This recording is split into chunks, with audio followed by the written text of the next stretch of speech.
NEET case को लेकर पप्पू यादव का दावा है कि इस केस को लेकर वो सुप्रीम कोर्ट तक जाने वाले हैं और एक बार फिर से उन्होंने सनसनीखेज दावा किया है। उस दावे में कितनी सच्चाई है ये तो पप्पू यादव जानते हैं, लेकिन उनके दावे के एंगल से मैं आपको खबरें बताने जा रही हूं कि उनका क्या दावा है। उनका अभी भी कहना है कि प्रभात मेमोरियल हॉस्पिटल और प्रशासन के कुछ लोग, इन लोगों ने पीड़िता की जान ली है और इसके लिए वो सुप्रीम कोर्ट का रुख कर सकते हैं। लेकिन उन्होंने बाकायदा एक फेसबुक लाइव किया, उसमें नाम बताया, कभी नाम में टाइटल नहीं बताया और कभी टाइटल बताया तो नाम नहीं बताया। वो कौन कौन से लोग हैं जरा मैं आपको बता देती हूँ कि उन्होंने किन किन लोगों पर शक जाहिर किया है। उनकी बहुत इंपॉर्टेंट लाइन है, बोरिंग रोड के नागेश्वर कॉलोनी में कौन से ऐसे नेता हैं जिनका नाम संजय है, सिर्फ नाम बताया, टाइटल नहीं बताया। अंतिम नाम नहीं बोलूंगा, जिसका घर खगड़िया में है।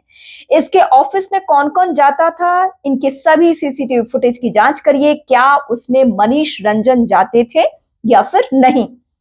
कौन है गुप्ता, अब ये सिर्फ टाइटल बताया पप्पू यादव ने, इनका नाम क्या है ये नहीं बताया है। उन्होंने कहा कि इसका अगला नाम नहीं बोलूंगा, जैसे संजय के बाद का नाम नहीं बोला वैसे ही गुप्ता के पहले का नाम नहीं बोलूंगा। और उन्होंने कहा कि ये साजिश के तहत पीड़िता की जान गई है और इन लोगों की भूमिका बहुत संदिग्ध है, ये सुसाइड तो किसी भी एंगल से नहीं है। और फिर उन्होंने कहा कि प्रभात मेमोरियल और प्रशासन के कुछ लोगों का हाथ है जिन्होंने बेटी को मारा है। मैं सुप्रीम कोर्ट तक ये केस लेकर जाने वाला हूं। डॉक्टर ने नशा में रखने वाली सुई छात्रा को दी, मतलब जिससे कि लड़की हमेशा बेहोशी में रहे। हाँ, ये एंगल बहुत सही है। अगर लड़की को ऐसी कोई इंजेक्शन लगा दी गई हो जिससे कि वो बेहोशी में हो तो वो बता ही नहीं पाएगी कि उसके साथ क्या हुआ है। जैसे कि उसने जब एंड मोमेंट में बहुत ही खतरनाक सिचुएशन थी, जब मतलब लग नहीं रहा था कि वो बच पाएगी, तो उसने इशारों में ये बोलने की कोशिश की कि उसको अपने पिता से मिलना है। जब पिता सामने आए तो कुछ बोल नहीं पाई, लेकिन हाँ, जब उससे ये पूछा परिवार के सदस्यों ने, माँ और पिता ने, कि क्या आपके साथ कुछ गलत हुआ है, तो उसने हाँ में सिर हिलाया कि हाँ उसके साथ गलत हुआ है।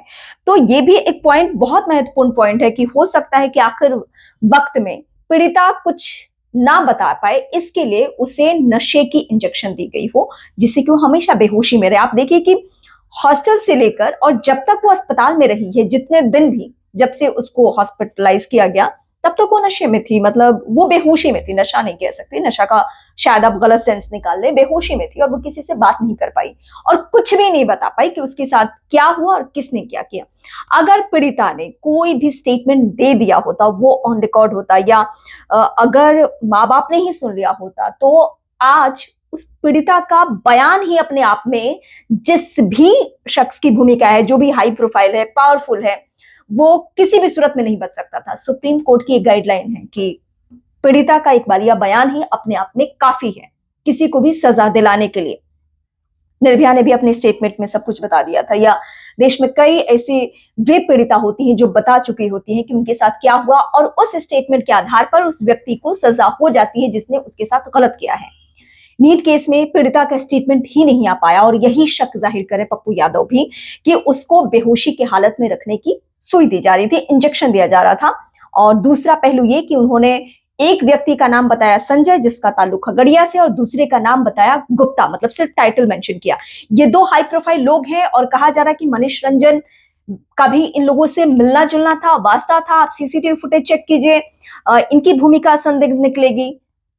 ये है तो पेचीदा मामला है तो ऐसा मामला जिसमें किसी ना किसी रसूखदार की भूमिका है, लेकिन कब वो सच्चाई सामने आएगी, इस बात के लिए हमें इस केस से जुड़ी हुई हर जानकारी पे बात भी करनी है, डिस्कस भी करना है। जिस तरीके से मैं आप सभी के सामने आती हूँ, आप भी अपनी जिम्मेदारी समझिए और आप सजग होकर आपके दिमाग में जो भी सवाल आ रहा है ना, वो बेहिचक कमेंट करके बताइए।